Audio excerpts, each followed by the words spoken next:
उपजे संकट के बीच सामान्य गतिविधि के लिए तैयार हो रहा है। इस कड़ी में घरेलू हवाई उड़ानों को 25 मई से शुरू करने का आदेश दिया गया है।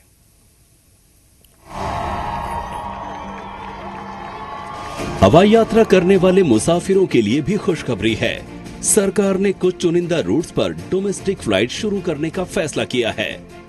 देश में 62 दिनों के बाद 25 मई से घरेलू उड़ानों की शुरुआत होगी। नागरिक उड्डयन मंत्री हरदीप पुरी के मुताबिक चरणों में उड़ानों की शुरुआत होगी। इसके बाद फ्लाइट्स बढ़ाई जा सकती हैं। सभी एयरपोर्ट्स और एयरलाइन कंपनियों को 25 मई से ऑपरेशन शुरू करने के लिए तैयार रहने को कहा गया है। हरदीप पुरी ने राज्य सरकारों से सहयोग के लिए कहा है, जहां से फ्लाइट्स टेक ऑफ और लैंड करेंगी। माना जा रहा है कि पहले चरण में सभी टियर 1 शहरों के लिए फ्लाइट शुरू की जाएगी। यात्रियों को मास्क पहनना अनिवार्य होगा। सोशल डिस्टेंसिंग रखते हुए 4 फीट की दूरी बनाए रखनी होगी। सभी यात्रियों को अपने मोबाइल पर आरोग्य ऐप डाउनलोड करना अनिवार्य होगा। आरोग्य सेतु ऐप पर ग्रीन सिग्नल नहीं आने पर यात्रियों को एयरपोर्ट टर्मिनल बिल्डिंग में दाखिल नहीं होने दिया जाएगा। यात्रियों को हाथों को सैनिटाइज करते रहना होगा। यात्रियों को केवल वेब चेक इन की इजाजत होगी। सिक्योरिटी और एयरलाइन स्टाफ से संपर्क न हो, इसके लिए बोर्डिंग पास पर स्टैंप नहीं लगाई जाएगी।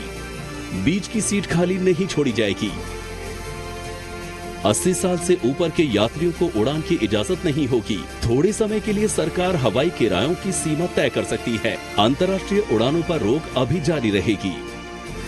आपको बता दें कि लॉकडाउन 4 में भी गृह मंत्रालय ने हवाई उड़ानों पर 31 मई तक प्रतिबंध जारी रखा था। हालांकि डोमेस्टिक और इंटरनेशनल कार्गो सेवा, मेडिकल इमरजेंसी और विदेशों में फंसे भारतीयों को लाने के लिए उड़ानें चल रही थी।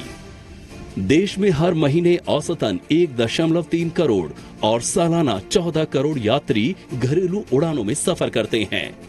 2019 में देश में करीब 7 करोड़ लोगों ने अंतर्राष्ट्रीय उड़ानों में सफर किया।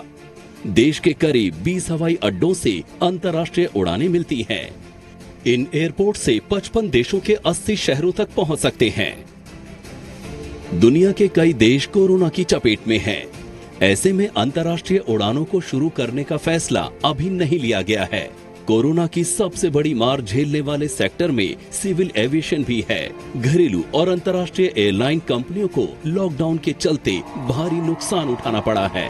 इंटरनेशनल एयर ट्रांसपोर्ट एसोसिएशन के अनुमान के मुताबिक एयरलाइन कंपनियों को कोरोना के चलते करीब $314 बिलियन का नुकसान हुआ है। माना जा रहा है कि रेल और हवाई सेवा शुरू करने से आर्थिक गतिविधियों में तेजी आएगी और मुश्किल हालात दूर होंगे। ब्यूरो रिपोर्ट, जी मीडिया। 25 मई से पटना एयरपोर्ट से फ्लाइट उड़ाने की तैयारी पूरी कर ली गई है। कोरोना संक्रमण से बचाव को लेकर एयरपोर्ट पर पूरी तैयारी की गई है, जिसमें सोशल डिस्टेंसिंग, थर्मल स्क्रीनिंग, इसके अलावा कई ऐसी एहतियात बरती जा रही हैं, जिसमें चेकिंग से लेकर फ्लाइट बोर्डिंग तक किसी से किसी का शरीर नहीं सटेगा और दूरी बनी रहेगी। चेकिंग पॉइंट पर टिकट और कागजात की जांच भी मैन्युअली ना होकर कैमरे के जरिए की जाएगी। एयरपोर्ट निदेशक BCH नेगी से बातचीत करते पूरी व्यवस्था का जायजा लिया जी मीडिया संवाददाता रजनीश ने।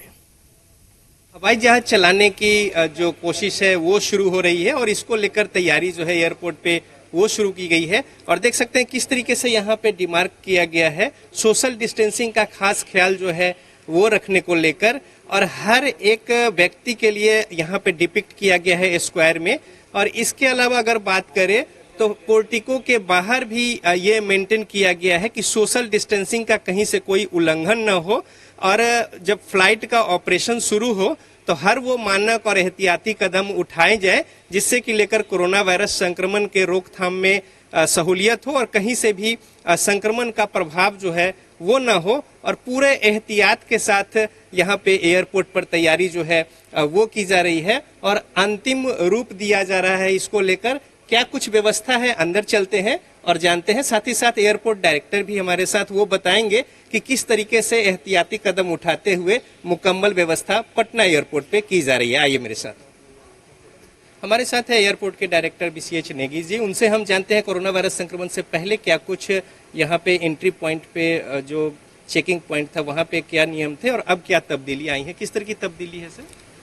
देखिए, हमारा प्रयास है कि जितना से जितना हो सके कॉन्टेक्टलेस ट्रैवल का हम लोग एनकरेज कर रहे हैं।